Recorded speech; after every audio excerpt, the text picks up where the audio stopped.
தமிழக நண்பர்கள் அனைவருக்கும் வணக்கம். இந்தியன் 2 படம் ரிலீஸ் ஆனதுக்கப்புறம் கமல் சார் சோஷியல் மீடியாவில் எந்த பக்கம் பார்த்தாலும் வறுத்து எடுத்துட்டு இருக்காங்க. அதுக்கு காரணம் அந்த படத்தோட அந்த மேக்கிங் அப்படி. ஸோ கமல் சாரை இப்படி வறுத்து எடுக்கிறதுக்கான காரணம் அவரை பிடிக்கல அப்படின்றதுக்குனாலையோ இல்லை அவர் மேலே ஏறின அந்த வன்மம் அப்படின்றது காரணம்லாம் அதெல்லாம் எதுவும் கிடையாது.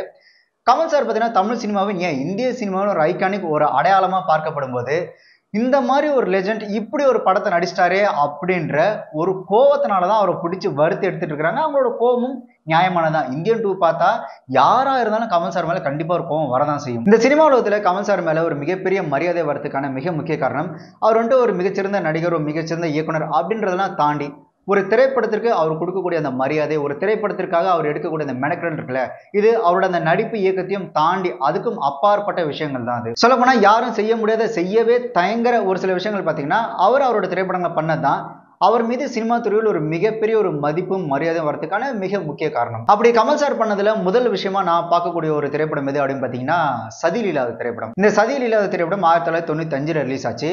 இந்த சதியில் இல்லாத திரைப்படம் ரிலீஸ் ஆகிறதுக்கு முன்னாடி பார்த்தீங்கன்னா கமல் சார் நம்மவர், மகாநிதி, தேவர் மகன், வெற்றி விழா, அபூர்வ சகோதரர்கள் இப்படி மிகப்பெரிய வெற்றி திரைப்படங்கள், அது கலை படமா இருந்தாலும் சரி இல்லை கமர்ஷியல் படமா இருந்தாலும் சரி, தன்னோட திரைப்படங்களை புதிய புதிய முயற்சிகளை மேற்கொண்டு இந்தியாவிலேயே ஒரு மிகச்சிறந்த ஒரு நடிகராகவும் ஒரு மிகப்பெரிய ஹீரோவும் வலம் வந்த டைம்ல கூட தன்னோட அடுத்த படமான சதியில் இல்லாத திரைப்படத்துல அந்த படத்துல ஒரு காமெடி ஆர்டிஸ்ட் தான் தனக்கு ஜோடியா நடிக்கணும் அப்படின்னு கோவை சரளா அவர்களே அந்த திரைப்படத்தில் நடிக்க வச்சது அப்படின்றது ஒரு மிகப்பெரிய ஒரு விஷயம். ஒரு ஹீரோவா இருந்துகிட்டு இந்த படத்துல எனக்கு ஜோடியா அந்த கதாபாத்திரத்துக்கு இவங்களை விட்ட வேற ஆளே கிடையாது, இந்த கதாபாத்திரத்துக்கு இவங்க தான் சரி அப்படின்னு கமல் சார் எடுத்த முடிவு இருக்குல்ல, அது அவரோட அந்த ஹீரோ பொசிஷனுக்கு யாரும் அவ்வளவு சீக்கிரம் அந்த ஒரு முடிவை எடுக்கவே மாட்டாங்க. ஏன்னா அந்த காலகட்டத்தில் பாத்தீங்கன்னா கோவை சரளா அவர்கள் வடிவேலு கூட ஜோடியா காமெடி ட்ராக்ல நடிச்சிட்டு இருந்தாங்க. இங்க ரெண்டு பக்கம் சிவப்பு இது என்ன தூக்கி நிக்குது?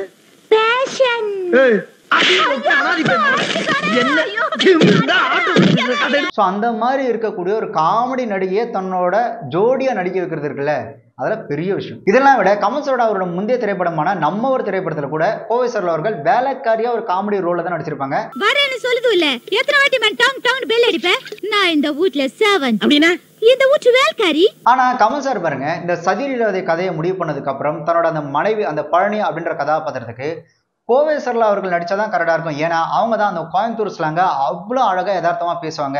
ஸோ எனக்கு அந்த ஜோடியா கோவை சரளா தான் நடிக்கணும் அப்படின்னு கமல் சார் முடிவு பண்ணதுக்கு அப்புறம் அந்த படத்தோட இயக்குனர் பாலு மகேந்திர அவர்கள் ஒத்துக்கவே இல்லை. ஏன்னா நீங்க இந்தியாவிலேயே இவ்வளோ பெரிய ஆர்டிஸ்ட் உங்களுக்கு போட்டு ஒரு காமெடி ட்ராக் நடிக்கிற ஒரு காமெடி நடிகை எப்படிங்க நாங்கள் ஜோடியா போட முடியும், நாங்கள் வேற ஏதாவது ஒரு நடிகையை நாங்கள் ட்ரை பண்ணி பார்க்குறோம், ஸோ அவங்களுக்கு அந்த கோயம்புத்தூர் ஸ்லாங்லாம் பேசி சொல்லி கொடுக்க ட்ரை பண்றோம் அப்படின்னு சொல்லி பாலு மகேந்திர அவர்கள் எவ்வளவு முயற்சி பண்ணும் கமல் சார் ஒத்துக்கவே இல்லை. இத்தனைக்கும் பாலு மகேந்திர அவர்கள் வேற கதாநாயகலாம் ஆடிஷன் பண்ணியும் கூட கமல் சார் ஒரே முடிவா இருந்தாரு, இந்த பழனி கதாபாத்திரத்துக்கு கோவை சரளா நடிச்சா மட்டும்தான் கரெக்டா இருக்கும் அப்படின்னு முடிவு பண்ணி அவரோட அந்த பிடிவாதத்தினால்தான் அந்த படத்துல கோவை சரளா அவர்கள் கமல் சாருக்கு ஜோடியா நடிச்சாங்க.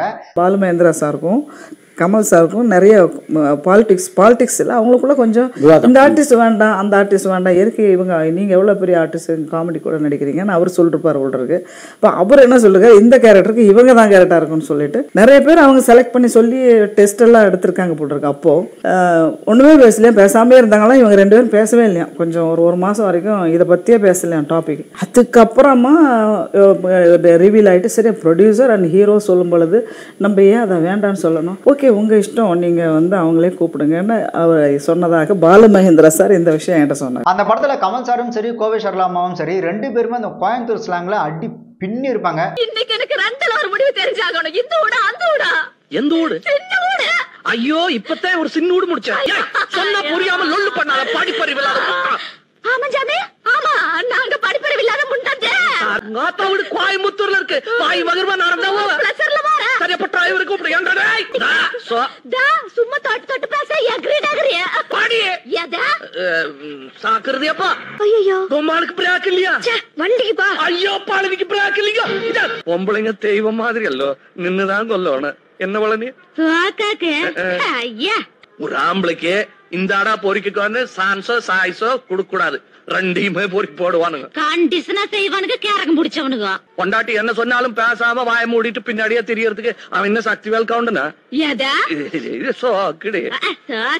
அதுல அந்த படத்துல அந்த கோயம்புத்தூர் ஸ்லாங்கோட வரக்கூடிய இந்த காமெடி இருக்குல்ல, அதெல்லாம் வேற லெவலில் இருக்கும். இதில் கமல் சார் இன்னும் ஒரு படி மேலே போய் என்ன பண்ணியிருந்தாங்க அப்படின்னா, அவங்க 2 பேருக்கும் கிட்டத்தட்ட ஒரு டூயட் மாதிரி அந்த மாறுகோ மாறுகோ மாறுகோ அந்த பாட்டுக்குள்ள அது கமல் சாரே எழுதி கிட்டத்தட்ட ஷூட்டிங்லாம் முடிஞ்சதுக்கு அதுக்கப்புறம் கமல் சாரே எழுதி சேர்க்கப்பட்டது தான் இந்த பாட்டு. மாறுகோ மாறுகோ மாறுகை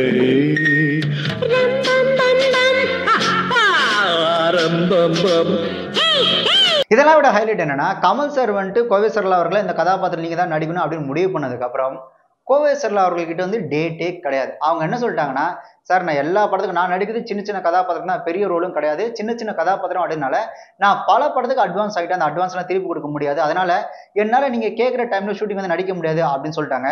அதே கமல் சார் என்ன சொன்னாங்கன்னா, உங்களுக்கு எப்போ டைம் இருக்குன்னு சொல்லுங்க அப்படின்னு கேட்கும்போது, நான் வரத்துக்கு குறைஞ்சது 4 மாசமாவது ஆகும் அப்படின்னு கோவை சரளா அவர்கள் சொன்னதுனால கோவை சரளா அவர்களுக்காக 4 மாசம் வெயிட் பண்ணி அவங்க வந்ததுக்கு அப்புறம் தான் ஷூட்டிங் ஆரம்பிச்சாங்க. அதே மாதிரி ஷூட்டிங் ஸ்பாட்லையும் சரி, டப்பிங்லையும் சரி, கோவை சரளா அவர்கள்கிட்ட எனக்கு நீங்க சொல்லி கொடுங்க அப்படின்னு கமல் சார் அந்த கோயம்புத்தூர் ஸ்லாங்கை கத்துக்கிட்டு அவரோட படத்துல நடிச்சாரு. அதே மாதிரி டப்பிங்லையும் கோவை சரளா அவர்களை வந்துட்டு ஒரு வாத்தியார் மாதிரி வச்சுக்கிட்டு அவங்க சொல்ல எப்படிலாம் ஸ்லாங் பேசணும்னு அவங்ககிட்ட கேட்டு கத்துக்கிட்டு நடிச்சாரு. டக்குன்னு பார்த்தா அவரே ஃபோன் பண்ணுறாரு கமல் சார்.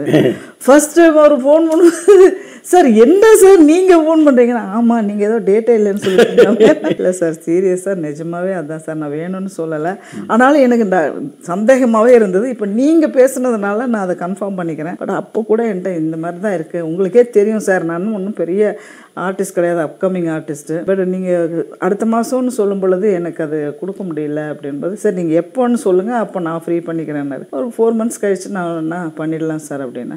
சரி அப்படின்னா சரி, அப்போ 4 months கழிச்சு நீங்கள் டேட் வைங்க, நான் வந்து ஜாயின் பண்ணிக்கிறேன்னு சொல்லிட்டாரு. சூப்பர். இன்னொரு விஷயம் சொல்லணும், இது கற்றுக்கிறதுங்கிறது வந்து எங்கே வேணால் கற்றுக்கலாம். சதிலீலாவதி படத்தை பற்றி சொல்லியிருந்தாங்க, அதில் எனக்கு அந்த கோவை மொழிக்கு வாத்தியார் வந்து சரளா. நீங்க யோசிச்சு பாருங்க, 95ல் இந்தியா முழுக்க தெரியக்கூடிய ஒரு மிகச்சிறந்த நடிகர், அவ்வளவு பெரிய ஹீரோ, சகலகலா வல்லவன், வெற்றி விழா, அதுக்கப்புறம் பாத்தீங்கன்னா இந்த அபூர்வ சகோதரர்கள், நம்ம வரன்னு தேவர் மகன் அவர் கொடுக்காத வெற்றியே கிடையாது. ஆனா இவ்வளவு பெரிய ஒரு உயர்ந்த ஒரு இடத்துல இருந்தும் கூட இல்ல இந்த கதாபாத்திரத்துக்கு இவங்க தான் சரி அப்படின்னு ஒரு காமெடி நடிகை கூட ஜோடியா நடிக்கிறதுக்குலாம் தனி தைரியம் வேணும். ஏன்னா இந்த தைரியம் அப்படின்றது இப்ப இருக்கிற அந்த பெரிய ஹீரோக்களுக்கு வரதுக்கு வாய்ப்பே கிடையாது. ஏன்னா 95ல் கமல் சார் எவ்வளவு பெரிய ஹீரோ இருந்தாரோ கிட்டத்தட்ட அந்த மாதிரி தான் விஜய் அவர்களும் அஜித் அவர்களும் இருக்கிறாங்க. இப்போ அவங்க கிட்ட போயிட்டு, சார் இந்த கதைக்கு இந்த கதாபாத்திரத்துக்கு இந்த ஒரு காமெடி ஆர்டிஸ்ட், உதாரணத்துக்கு இந்த காமெடி ரோல் நடிக்கிறாங்களா மதுமிதா, ஸோ இவங்க வந்துட்டு உங்களுக்கு கரெக்டா இருப்பாங்க அப்படின்னு சொன்னா அவங்களாம் ஏத்துக்கவே மாட்டாங்க.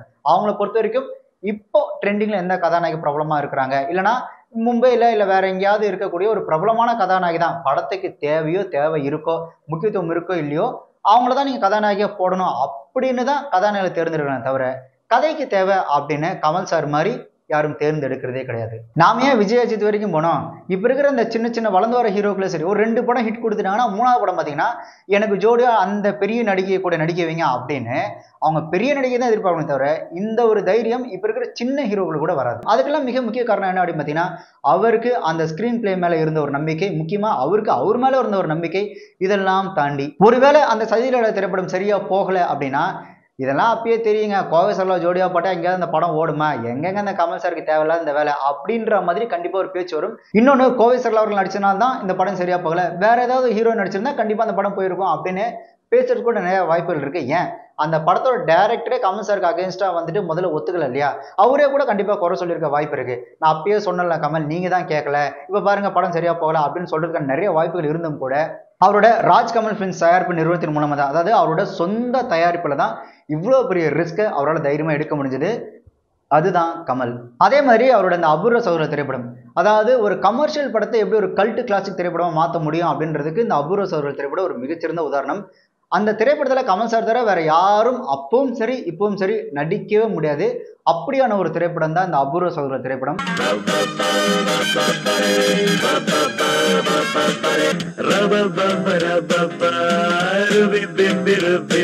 இந்த படமே கமல் சாரோட ராஜ்கமல் ஃபிலிம்ஸோட சொந்த தயாரிப்பு தான். இந்த படம் பார்த்தீங்கன்னா மேலோட்டம் பார்க்கும்போது அது ஒரு வழக்கமான ஒரு கமர்ஷியல் ஸ்டோரி தான். பட் அந்த உயரம் குறைவான அந்த அப்பு கமல் இருக்காருல்ல, அந்த அப்பு கமலுக்காக எடுக்கப்பட்டது தான் இந்த அபூர்வ சகோதர திரைப்படமே. இந்த மாதிரி ஒரு உயரம் குறைவான ஒரு அப்பு கதாபாத்திரம் ஒரு படம் எடுக்கணும் அப்படின்னு சொல்லி கமல் சார் முதல்ல பாலச்சந்தர் சார்ட்ட சொல்லும்போது, பாலச்சந்தர் சார் என்ன சொல்லிட்டாரு அப்படின்னா, என்ன விளையாடுறியா, படம் முழுக்க ஒரு குள்ளமா ஒருத்தர் நடிக்கணும்னா என்ன ஆவற கதையாது, அதெல்லாம் தேவையில்லாத ரிஸ்க்கு, அதை தயவு செஞ்சு விட்டுரு அப்படின்னு சொல்லி பாலச்சந்தர் சார் அட்வைஸ் பண்ணிட்டாங்க. அதுக்கப்புறம் பாலச்சந்தர் என்ன பண்ணாங்கன்னா, சரி உன் ஆசைக்காக அந்த மாதிரி ஒரு படத்துல ஒரு குட்டி சீன் என்ன வைக்கிறேன் அப்படின்னு தான் புன்னைமன்னன் திரைப்படத்துல அந்த சாப்ளின் செல்லப்பா அப்படின்ற ஒரு கதாபாத்திரத்தை ஒன்று உருவாக்கி இருப்பாங்க இல்லையா. அந்த கதாபாத்திரம், அதாவது குழந்தைங்கள ரசிக்கக்கூடிய ஒரு குழந்தைங்களை சிரிக்க வைக்கக்கூடிய அந்த ஒரு கதாபாத்திரம் பார்த்தீங்கன்னா, ஒரு கடையில போகும்போது ஒரு சின்ன பொண்ணை சந்தோஷப்படுத்தணும் அப்படின்றதுக்காக அந்த சாப்ளின் செல்லப்பா வந்துட்டு குள்ளமா இருக்கிற மாதிரி அந்த அப்பு கமல் கேரக்டர் இருக்கு இல்லையா, அந்த அப்பு கமல் மாதிரி அந்த ஒரு படத்துல ஒரே ஒரு சின்ன சீன் மட்டும் பண்ண வச்சிருந்திருப்பாரு கே பாலச்சந்தர் அவர்கள். இப்ப நான் கொடுக்கணும்னா நீ சின்னவனாய் காட்டு. சின்னவனா எப்படியா? என்ன மாதிரி இவ்வளவு சைஸுக்கு. இங்க வாடா.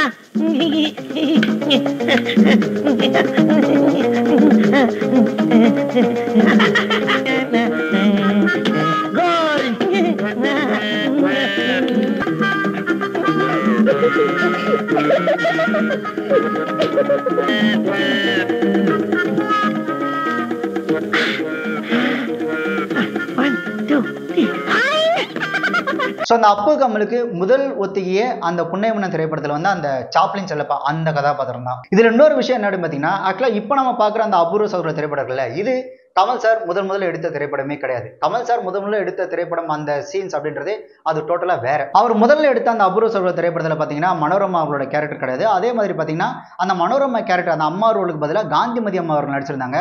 அடுத்து ஜனராஜ் பார்த்தீங்கன்னா போலீஸ்காரர் கிடையாது, கிட்டத்தட்ட ஒரு குடிகாரர் மாதிரி ஒரு ரோல் தான் நடிச்சிருந்தாரு. ஏன் ஒரு பாட்டு கூட அந்த படத்துக்காக எடுத்திருந்தாங்க, இந்த அம்மாவன காலத்தொட்டு கும்பிடணும் அப்படின்ற ஒரு பாட்டு கூட எடுத்திருந்தாங்க. இப்போ கேட்டாலும் அந்த பாட்டு சூப்பரா இருக்கும்.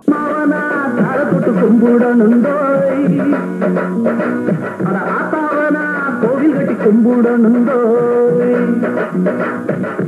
அம்மாவனா காரத்துட்டு கும்பிடணுந்தோ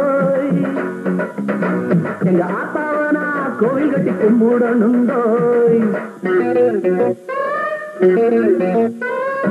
ஏழை பணக்கார சாமியிலும் உண்டு பாக்குறியா, இந்த மேடு வெள்ளத்துக்கு காரணம் யாருன்னு கேக்குறியா. அந்த படத்தை ஒரு 10-15 ஷூட் போனதுக்கு அப்புறம் எடுத்த வரைக்கும் ரஷ் போட்டு பார்த்துருக்கிறாரு கமல் சார். பார்த்த கமல் சாருக்கு சுத்தமாக திருப்தியே கிடையாது. ஏன்னா அந்த படத்துக்கு மெயினாக இருந்தது பார்த்தீங்கன்னா அனந்த் அவர்கள், அதுக்கப்புறம் வந்துட்டு சிங்கீதா சீனிவாசராவ். ஸோ இவங்க தான் அந்த படத்தை கூட இருந்து எடுத்தது. ஸோ எடுத்து அந்த போட்டு பார்த்ததுக்கு அப்புறம் கமல் சாருக்கு சுத்தமாக திருப்தியே இல்லை. ஏன்னா அவர் நினச்சது வேற, வந்த கதை அப்படின்றது வேற. அவர் என்ன நினச்சிருந்தாரு அப்படின்னா அந்த குள்ள அப்பு கதாபாத்திரத்துல அதை ஒரு மெயினாக வச்சு தான் படத்தை கொண்டு போனோம் அப்படின்னு நினச்சிருக்கிறாரு. ஆனால் அந்த 10 நாள் ஷூட்டில் என்ன பண்ணியிருக்கிறாங்க அப்படின்னா, அதாவது கமல் சார் ரொம்ப ரிஸ்க் எடுக்க வேணாம், அவர் ரொம்ப கஷ்டப்படுத்த வேணாம் அப்படின்னு அந்த அப்பு கதாபாத்திரத்தில் கொஞ்சம் கொஞ்சமாக வச்சுக்கிட்டு மற்ற கதாபாத்திரங்களுக்கு முக்கியத்துவம் கொடுத்து எடுத்ததுனால கமல் சார் பார்த்ததுக்கப்புறம் அவர் திருப்தியே இல்லை. அதுக்கப்புறம் கமல் சார் என்ன பண்ணுறாருன்னா, இல்லை வேலைக்கே ஆகாது, இதுக்கு வேற ஒருத்தர் தான் கரெக்டாக அப்படின்னு சொல்லி எடுத்த வரைக்கும் கொண்டு போய் பஞ்சு அருணாச்சலம் அவர்கள்ட்ட கொடுத்துருக்கிறாரு. பஞ்சு அருணாச்சலம் அவர்கள் பார்த்துட்டு, ஏப்பா அந்த படத்தோட முக்கிய கதாநாயகனா அந்த அப்பு கதாபாத்திரம் தான், ஆனால் அவரை டம்மி பண்ணி மற்றவங்க எல்லாத்தையும் பெருசாக எடுத்துருக்கீங்களே, இல்லை கதையை மாற்றினா தான் வேலைக்காகும் அப்படின்னு சொல்லி அதுக்கப்புறம் பஞ்சு அருணாச்சலம் அவர்கள் தலையிட்டு உருவாக்கப்பட்டதான் இப்போ நாம் பார்க்குற இந்த அபூர்வ சகோதர திரைப்படத்தோட திரைக்கதை தான். ஆக்சுவலாக இந்த படத்தோட நீங்கள் திரைக்கதையை நீங்கள் மேலோட்டமாக பார்த்தீங்க அப்படின்னா இது வந்து அப்படியே 3 முகம் திரைப்படத்தோட ஸ்கிரிப்ட்லவே அப்படியே டிட்டோவாக இருக்கும். அதாவது 3 முகம் திரைப்படத்துலையும் பார்த்தீங்கன்னா ஒரு நேர்மையான போலீஸ் அதிகாரி, அவர் வந்துட்டு ஒருத்தர் கொண்டுடுவாங்க, அவங்க கொண்டவங்கள பழி வாங்கிறதுக்காக 2 பசங்க அவங்களும் அந்த போலீஸ் அதிகாரி மாதிரியே இருப்பாங்க. அதே கதை தான் இந்த அபூர்வ சகோதர திரைப்படத்தில். பட் என்னன்னா சீன்ஸும் அந்த அப்பு கமலும் தான் இந்த படத்தை கம்ப்ளீட்டாக வேறுபடுத்தி காமிச்சது. ஆக்சுவலாக பஞ்சு அருணாச்சலம் அவர்கள் வேற ஒரு ஸ்கிரிப்டை ரெடி பண்ணி கொடுத்ததுக்கப்புறம் அதுக்கு முன்னாடி அவர் எடுத்துருந்தாருல அந்த 10-15 அந்த ஷூட் அப்படின்றது, அந்த ஃபுட்டேஜை அப்படியே தூக்கி போட்டார். ஏன்னா இந்த கதை நல்லா வரணும், அந்த ஸ்க்ரீன் பிளே நல்லா இருக்கணும், அந்த படம் பார்க்க வர அந்த ஆடியன்ஸ் அந்த ரசிகர்கள்ல அவன் வந்துட்டு கமல் ஏதாவது வித்தியாசமாக பண்ணியிருப்பாருப்பா அப்படின்ற ஒரு நம்பிக்கையில் வந்து பார்க்குற அந்த ரசிகன் எக்காரத்தோடு ஏமாந்து போயிடக்கூடாதுன்றதுக்காக அது வரைக்கும் ஷூட் பண்ண அந்த ஃபுட்டேஜ் அப்படியே தூக்கி போட்டார். அந்த காலகட்டத்துக்கு பார்த்தீங்கன்னா கிட்டத்தட்ட 6 லட்ச ரூபா மதிப்பு அவர் ஷூட் பண்ண அந்த ஃபுட்டேஜ் இருக்குல்ல, 6 லட்ச ரூபா மதிப்பில் அந்த ஃபுட்டேஜை அப்படியே தூக்கி போட்டார். அந்த காலகட்டத்தில் 6 லட்சம் அப்படின்றதுலாம் ரொம்ப பெரிய விஷயம். நீங்கள் யோசிச்சு பாருங்க, ஒருவேளை அபூர்வ சகோதர திரைப்படம் பார்த்தீங்கன்னா ரிலீஸ் ஆகி ஓடாமல் போயிருந்தா இந்த 6 லட்சமும் சேர்ந்தா நஷ்டமாக இருக்கும் இல்லையா. ஸோ அந்த ரிஸ்க்கை பற்றிலாம் அவர் கவலைப்படவே இல்லை. எனக்கு தேவை படம் நல்லா வரணும், அதுக்காக ரிஸ்க் எடுக்க நான் தயார் அப்படின்னு அதை அவரோட சொந்த தயாரிப்பிலேயே அந்த ஒரு ரிஸ்க்கை எடுத்திருந்தாரு. அதுதான் கமல். அண்ட் இதெல்லாம் விட அவர் பண்ண இன்னொரு விஷயம் தான் ஒரு நல்ல கலைஞனுக்கு மிகச்சிறந்த உதாரணம். ரஜினி சாரோட இந்த முள்ளு மலரும் திரைப்படம் பார்த்தீங்கன்னா ரஜினி சாரோட கெரியர்லையும் சரி தமிழ் சினிமாவுக்கும் சரி ஒரு மிகச்சிறந்த ஒரு பிரமாதமான ஒரு திரைப்படம். அந்த திரைப்படம் உருவாகி ரிலீஸ் ஆகிறதுக்கு பாடுபட்ட மிக முக்கியமான நபர் கமல் அவர்கள். முள்ளு மலரும் திரைப்படத்துக்கு கேமராமேன் பாலு மகேந்திரா அவர்கள், அந்த படத்துக்கு கேமராமேனை பாலு மகேந்திரா அவர்களை ஒர்க் பண்ண வச்சதே கமல் சார் தான். கமல் சார் கன்னடத்தில் நடித்த அந்த கோகிலா திரைப்படத்தை இயக்குனது பாலு மகேந்திரா அவர்கள். பாலு மகேந்திரா அவர்கள் சிறந்த இயக்குனர் மட்டும் இல்லை, அவர் வந்து மிகச்சிறந்த ஒரு ஒளிப்பதிவாளர், மிகச்சிறந்த ஒரு டெக்னீஷியன். ஒரு நல்ல டெக்னீஷியனை நாம தான் தமிழில் முதல்ல அறிமுகப்படுத்தணும் அப்படின்னு பாலு மகேந்திரா அவர்களை தன்னோட திரைப்படத்தின் மூலமா தமிழ்ல அறிமுகப்படுத்தணும்னு நினைச்சிருந்தாரு கமல் சார். ஆனா அப்பதான் மகேந்திரன் அவர்கள் நான் வந்து தமிழ்ல முதல்ல ஒரு திரைப்படத்தை டைரக்ட் பண்ண போறேன், எனக்கு வந்துட்டு ஒரு நல்ல சினிமாட்டோகிராஃபர் வேணும் அப்படின்னு கமல் சார்கிட்ட போய் கேட்கும்போது கமல் சார் பாலு மகேந்திரா அவர்கள் வந்துட்டு ரெஃபர் பண்ணியிருக்கிறாரு. அப்ப கமல் சார் என்ன சொன்னார் அப்படின்னா, இவரை வந்து என்னோட திரைப்படத்தின் மூலமா தான் தமிழ் கொண்டு வரணும்னு நினைச்சேன், பட் ஒரு நல்ல கலைஞர் இன்னொரு ஒரு நல்ல கலைஞன் கூட வந்துட்டு ஒன்னா ஒர்க் பண்ணி ஒரு நல்ல கலைஞர் திரைப்படத்தில் வரதுல எனக்கு ரொம்ப சந்தோஷம் அப்படின்னு தான் பாலு மகேந்திரா அவர்களை இந்த முள்ளுமலரும் திரைப்படத்தில் ரெஃபர் பண்ணியிருந்தாரு கமல் சார். டைரக்டராக வேண்டிய கட்டாயம் ஏற்பட்டப்போ முள்ளுமலரும் என் ஃபர்ஸ்ட் ஃபிலிம். அப்போது அந்த படத்துக்கு பெரிய சேலஞ்சிங்காக இருந்தது. எனக்கு என் டேஸ்ட்டுக்கு ஒத்த கேமரா எனக்கு முதல்ல கிடைக்கல. அப்புறம் கமல் சார்கிட்ட போய் நான் சொன்னேன், கமல் சார் எனக்கு பெரிய ப்ராப்ளமாக இருக்குது, நல்ல கேமராமேன் கிடைக்க மாட்டேங்கிறாங்க, நல்ல டேஸ்ட் உள்ளவங்க கிடைக்க மாட்டேங்கிறாங்க. அவர் தான் பாலு மகேந்திரா சார் எனக்கு அறிமுகம் பண்ணி முள்ளுமலரில் என்னோட ஒர்க் பண்ண வச்சார் அவர் தான். ஆனால் இதெல்லாம் தாண்டி இந்த படத்துக்காக கமல் பண்ண ஒரு மிகப்பெரிய ஒரு விஷயம் என்ன அப்படின்னு பார்த்தீங்கன்னா, இந்த முள்ளுமலர் திரைப்படத்துக்கு முன்னாடி ரஜினி அவர்கள் அவரோட திரைப்படங்களை பார்த்தீங்கன்னா ஒரு ஆக்ரோஷமான ஒரு இளைஞராக தான் நடிச்சிட்டு இருந்தார். மகேந்திரன் அவர்கள் இந்த முள்ளுமலர் திரைப்படத்தோட கதையை ரெடி பண்ணி ஆல் இந்தியா ஃபிலிம்ஸ் வேணு அவர்கள்ட்ட சொல்லி இந்த படத்தில் ரஜினி அவர்கள் நடிச்சா நல்லா இருக்கும் அப்படின்னு ரஜினி அவர்கள் நடிக்க வச்சிருந்தாங்க. வேணு அவர்களுக்கு என்ன அப்படின்னா, ரஜினி வந்துட்டு இப்போதைக்கு ஃபாஸ்ட்டாக வளர்ந்து வரக்கூடிய ஒரு நடிகர் அப்படின்றதுனால ஓகே ரஜினி இருந்தால் கரெக்டாக இருக்கும் அப்படின்னு அவரும் ஒத்துக்கிட்டாரு. அவர் ஒத்துக்கிட்டதான காரணம் அப்படின்றதே வேற. மகேந்திரன் அவர்கள் படத்தை எடுத்து முடிச்சு ஒரு சின்ன சீக்வன்ஸ் மட்டும் எடுக்காம வச்சு அந்த தயாரிப்பாளர் வேணு அவர்கள்ட்ட படத்தை போட்டு காமிச்சதுக்கு அப்புறம் தயாரிப்பாளருக்கு செம்ம ஷாக்கு. ஏன்னா அந்த படத்துக்கு முன்னாடி திரைப்படங்களில் ரஜினி அவர்களோட நடிப்பு அப்படின்றது பார்த்தீங்கன்னா ஒரு ஆக்ஷன், ஒரு ஆக்ரோஷமான ஒரு ஸ்டைலான ஒரு நடிப்பு தான் இருந்தது. அதே மாதிரி தான் மகேந்திரன் அவர்கள் இந்த படத்தை எடுத்து வச்சிருப்பாரு அப்படின்னு நம்பி தான் இந்த படத்தை அவர் தயாரிக்க ஒத்துக்கிட்டது. ஆனால் மகேந்திரன் அவர்கள் ரஜினி அவர்களை வச்சு, ஏன்னா ரஜினி அவர்கள் ஸ்டைல் தான் அவருக்கு ஃபேமஸாகவே இருந்து அப்படிப்பட்ட ஒரு ஹீரோ வச்சு முழுக்க ஒரு ஆர்ட் ஃபிலிம், ஒரு போய்டிக் ஃபிலிமாக ஒரு கவிதை மாதிரி ஒரு படத்தை எடுத்து வச்சுருக்காரு அப்படின்னு வேணு அவர்கள் செம்ம ஷாக்கு. ஏன்னா அந்த படம் ஓடாது, இதுக்கு மேலே அந்த படத்துக்கு என்னால் 5 பைசா கூட செலவு பண்ண முடியாது அப்படின்னு கோச்சிக்கிட்டே போயிட்டாரு. ஏன்னா அவர் எதிர்பார்த்தது வேற இல்லை, அவர் எதிர்பார்த்தது வேற, அவர் எடுத்து வச்சது வேற அப்படின்ற கோவத்தில் அதுக்கு மேலே செலவு பண்ண முடியாது அப்படின்னு தயாரிப்பாளர் போயிட்டார். இதில் ஒரு முக்கியமான ஒரு பிரச்சனை என்ன அப்படின்னு பார்த்தீங்கன்னா, மகேந்திரன் அவர்கள் படத்தை இன்னும் முழுசாக முடிக்கவே இல்லை. அந்த படத்துக்கு தேவையான மிக முக்கியமான ஒரு சீன் ஒன்று அவர் எடுக்காமல் பெண்டிங்லேயே வச்சிருந்தார். சரி அப்புறமா எடுத்துக்கலாம் அப்படின்னு சரத்பாபு அவர்களும் ஷோபா அவர்களும் மீட் பண்ணுற அந்த சீனு, அதுக்கப்புறம் அதை தொடர்ந்து வரக்கூடிய ஒரு பாடல், இந்த காட்சி அவர் எடுக்காமலே வச்சிருந்தாரு. இது அந்த படத்துக்கு ஒரு கீ சீன் மாதிரி. ஏன்னா சரத்பாபு அவர்களும் ஷோபா அவர்களும் காதலிச்சதுக்கு அப்புறம் தான் படத்துல கதையே வேற ஒரு ட்ராக் போகும் இல்லையா, அது ஒரு மிக முக்கியமான ஒரு காட்சி. அந்த காட்சி அந்த பாடலையும் எடுக்கல அப்படின்னா படம் வந்துட்டு முழுமையடையாது. ஆனா படத்தோட தயாரிப்பாளர் வேணு அவர்கள் பார்த்தீங்கன்னா இதுக்கு மேலே செலவு பண்ண முடியாது அப்படின்னு அவர் வந்துட்டு படத்தோட ரிலீஸ் டேட்டை அறிவிச்சு ரிலீஸ் டேட்டை பார்க்க ஆரம்பிச்சிட்டாரு. தயாரிப்பாளர்கள் இப்படி சொன்னதுக்கு அப்புறம் மகேந்திரன் அவர்களுக்கு என்ன பண்றேனே தெரியல. ஏன்னா இந்த காட்சி இல்லாதனால கூட படம் புரியாம தோல்வி அடைகிறது கூட வாய்ப்புகள் இருக்கு அப்படின்றதுனால இவருக்கு வேற வழி இல்லாம மறுபடியும் கமல் சார்ட்டே போயிட்டு இந்த மாதிரி ஆயிடுச்சு கமல், ஸோ எனக்கு என்ன பண்ணுறேன்னே தெரில அப்படின்னு கமல் சார்கிட்ட மகேந்திரன் அவர்கள் சொன்னதுக்கப்புறம் சரி ஓகே நான் படத்தோட தயாரிப்பாளர் வேணு அவர்கள்ட்ட நான் பேசுகிறேன் அப்படின்னு கமல் சார் அந்த படத்தோட தயாரிப்பாளர்கிட்ட எவ்வளோ பேசி பார்க்குறாரு. நல்லா யோசிச்சு பாருங்க, இது கமல் சாரோட படமே கிடையாது. பட் கமல் சார் வேணு அவர்கள்ட்ட போய் எவ்வளோ கெஞ்சி பார்க்குறாரு. ஆனால் அந்த படத்தோட தயாரிப்பாளர் அதை கண்டுக்கவே இல்லை. தயாரிப்பாளர் ஒரு முடிவில் தான் இருக்கிறாரு. இதுக்கு மேலே விட்டு என்ன பேசினாலும் வேலைக்கு ஆகாதுன்னு தெரிஞ்ச கமல் சார் ஒரு கட்டத்தில் என்ன முடிவு பண்ணார் அப்படின்னா, தயாரிப்பாளர் வேணு அவர்கள்ட்ட சரி நீங்கள் உத்தரவு கொடுத்தீங்கன்னா நான் என்னோட கை காசு போட்டு இந்த படத்தை முடிச்சுக்குவா அப்படின்னு சொல்லி கமல் சார் கேட்டதுக்கு அப்புறம் நீ என்ன வேணா பண்ணிக்க கமல், ஆனா என்ன எதுவும் தொல்லை பண்ணாத, என்கிட்ட எதுவும் கேட்காத அப்படின்னு தயாரிப்பாளர் வந்து ஒதுங்கிட்டாரு. அதுக்கப்புறம் கமல் சார் மகேந்திரன் அவர்கிட்ட நீங்க பயப்படாதீங்க நான் இருக்கேன் அப்படின்னு தன்னோட கை காசை போட்டு அதுக்கப்புறம் எடுக்கப்பட்டதான் அந்த லீடு காட்சியும் அதை தொடர்ந்து வந்த அந்த செந்தாழம் பூவில் அந்த பாட்டும். இன்னைக்கு வரைக்கும் முள்ளுமலரை பேசுறீங்க, அதை டைரக்ட் பண்ண என்னை பற்றி பேசுறீங்கன்னா அதுக்கு நான் நத்திங் ஆகினா ஒன்றுமே காரணம் இல்லை. அந்த மகா கலைஞன் தான், பிறவி கலைஞன் தான். படம் எல்லாம் முடிஞ்சு போச்சு. அந்த படத்துக்கு ப்ரொடியூசர் ரொம்ப நல்ல மனுஷன் வேணி செட்டியார், அவருக்கும் ஒளிப்பதிவாளர் பாலமேந்திராவுக்கு சில மிஸ் அண்டர்ஸ்டாண்டிங், அது போக டபுள் பாசிட்டிவ் வேற பார்த்துட்டாரு ஒரு சந்தர்ப்பத்தில். ஆனால் டபுள் பாசிட்டிவ் பார்க்கும்போது கூட அந்த கதைக்கு அந்த படத்திற்கு உயிரோட்டமாக உள்ள அடித்தளமான மிக மிக முக்கியமான ஒரு காட்சியை எடுக்காமையே விட்டுருந்தேன். பேட்ச் ஒர்க்கில் பார்த்துக்கலாம் அப்படின்னு சொல்லிட்டு அதுக்கு முன்னால் டபுள் பாசிட்டிவ் பார்த்த ப்ரொடியூசருக்கு வந்து படத்தில் டைலாக்கே இல்லை, எல்லாம் சைலண்டாக போயிட்டுருக்கு, அங்கே ஒரு வார்த்தை இங்கே ஒரு வார்த்தை வருது அப்படின்னு சொல்லிட்டு எனக்கு நம்மளாம் திட்டின்னு என் மேலே பயங்கர கோபம். But is a nice man. என் மேல ஒரு கோபம், ஒளிப்பதிவாளர் பாலுமேந்திரா மேல ஒரு தனிப்பட்ட முறை ஏதோ விரோதம். 2 காரணத்தையும் அந்த சீனை எடுக்க மாட்டேங்கிறாரு. நான் அந்த ஷூட் பண்றதுக்கு நான் ஒன்றும் காசு தர மாட்டேன், நான் ஒன்றும் பண்ண மாட்டேன். அது இந்த செந்தாழ மூவியில் வந்தாடும் தென்றல் ஒரு சாங் வரும், அதுக்கான லீட் சீன். அந்த பாட்டையும் தூக்கிடுங்கிறாரு. பாட்டையும் தூக்கிட்டு இந்த சீனையும் எடுக்காம விட்டா அந்த படம் ஒண்ணுமே இல்லை. குறப்பிரசமா வெளிவந்து அது மறக்கப்பட்டிருக்கும், நானும் காணாம போயிருப்பேன். அந்த சந்தர்ப்பத்தில் ஆழ்வாரப்பேட்டையில் அந்த பிறவி கவிஞன் வீட்டில் உட்காந்து நான் பேசிட்டு இருந்தப்போ இந்த மாதிரி மிஸ்டர் கமல், நான் அவர்கிட்ட உதவின்னு கூட கேட்கல, அதுதான் எனக்கு உதவி செய்யுங்கன்னு கூட நான் கேட்கல.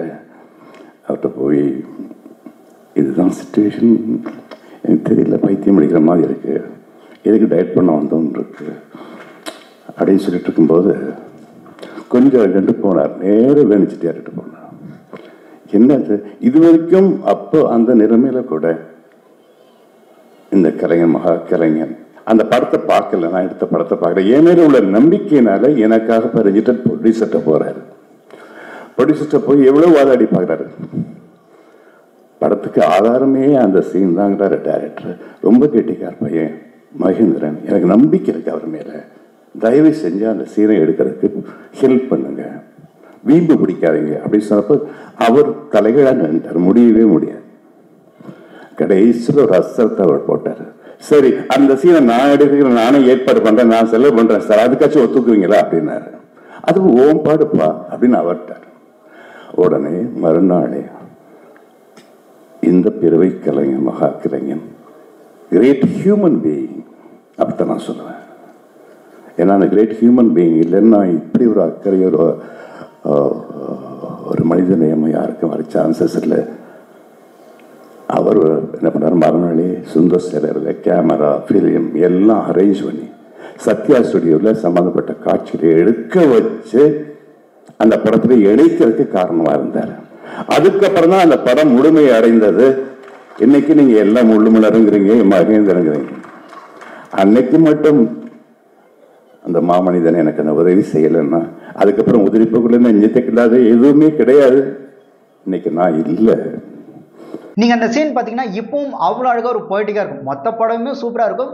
அந்த சீன் பர்டிகுலரா அந்த சீனும் அதை தொடர்ந்து வரக்கூடிய அந்த செந்தாழம்பூவில் பாட்டும், அந்த பாட்டெல்லாம் நீங்க இப்ப கேட்டா கூட இப்ப பார்த்தா கூட ஒரு மாதிரி அப்படியே சிலிருக்கும். அந்த அளவுக்கான அந்த பாட்டு அது.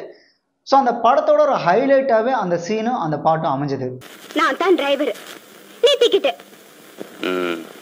நீங்க தான் டிரைவரா, அவங்க கண்டக்டரா?